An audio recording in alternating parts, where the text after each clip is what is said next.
அஸ்ஸலாமு அலைக்கும். இன்னைக்கு நம்ம ஹாஜரா கிரியேஷன்ல பண்ண போறது மட்டன் வெந்தய கீரை கறி. வெந்தய கீரை, இந்த கீரை போட்டு மட்டன் கறி எப்படி பண்றதுன்னு பார்க்கலாம்.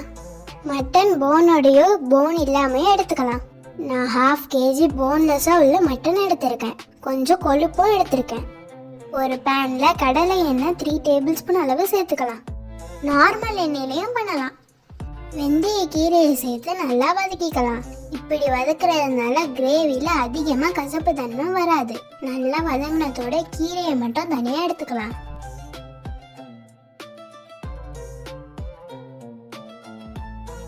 அதே எண்ணெயிலேயே 1 teaspoon garam masala, 3 medium size வெங்காயம், தேவையான உப்பு சேர்த்து வதக்கிக்கலாம். 2 பச்சை மிளகாய், கொஞ்சமா ரம்ப இலை சேர்த்து வதக்கிக்கலாம். வெங்காயம் நல்லா வதங்கினதோட 3 டீஸ்பூன் இஞ்சி பூண்டு பேஸ்ட் சேர்த்துக்கலாம்.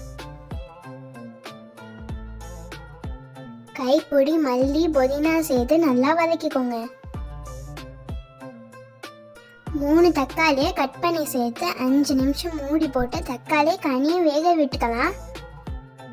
5 நிமிஷத்துக்கு அப்புறம் தக்காளியை நல்லா வதக்கி விடலாம். தக்காளி வெங்காயம் எல்லாம் நல்லா வதங்கினாதான் கிரேவி டேஸ்டா இருக்கும். 2 டீஸ்பூன் மிளகாய்த்தூள், 2 டீஸ்பூன் மிளகு ஜீரகத்தூள், 1 டீஸ்பூன் மஞ்சத்தூள், 2 டீஸ்பூன் மல்லித்தூள் சேர்த்து நல்லா எண்ணெயிலேயே வதக்கி விடுங்க. மட்டனை சேர்த்துக்கலாம். இந்த கிரேவிக்கு மட்டனை கொத்தி சேர்த்தாலும் நல்லா இருக்கும். அதோடய 2 டேபிள்ஸ்பூன் அளவு தயிர் சேர்த்து நல்லா கலந்து விட்டு மூடி போட்டு 5 நிமிஷம் வேக விடுங்க. மட்டன்ல உள்ள தண்ணிலாம் வெளியாகும். மட்டனுக்கு வேணுங்கிற அளவு தண்ணி சேர்த்து வேக விடுங்க. உப்பு வரப்புலாம் கரெக்டாக இருக்கான்னு செக் பண்ணி வேணும்னா சேர்த்துங்க. மட்டனை பேன்லேயே தான் நான் இன்னைக்கு வேக விட போகிறேன். சின்னதாக கட் பண்ணுறதுனால சீக்கிரமாக மட்டன் வெந்துடும். நீங்கள் குக்கரில் வேக விட்டு கூட சேர்க்கலாம். 15 நிமிஷம் ஹை ஃப்ளேம்லேயும் 15 நிமிஷம் ஸ்லோ ஃப்ளேம்லேயும் வச்சு வேக விட்டு எடுத்துங்க. நல்லா வெந்து இந்த மாதிரி வந்ததோட வெந்தய கீரையை சேர்த்து நல்லா வதக்கி விடுங்க. மூடி போட்டு எண்ணெய் பிரிஞ்சு வர வரைக்கும் வேக விடுங்க. கிரேவியாவோ ட்ரையாவோ உங்கள் விருப்பப்படி செஞ்சு எடுத்துங்க. நான் இன்னைக்கு கொஞ்சம் கிரேவியாக தான் வச்சுருக்கேன்.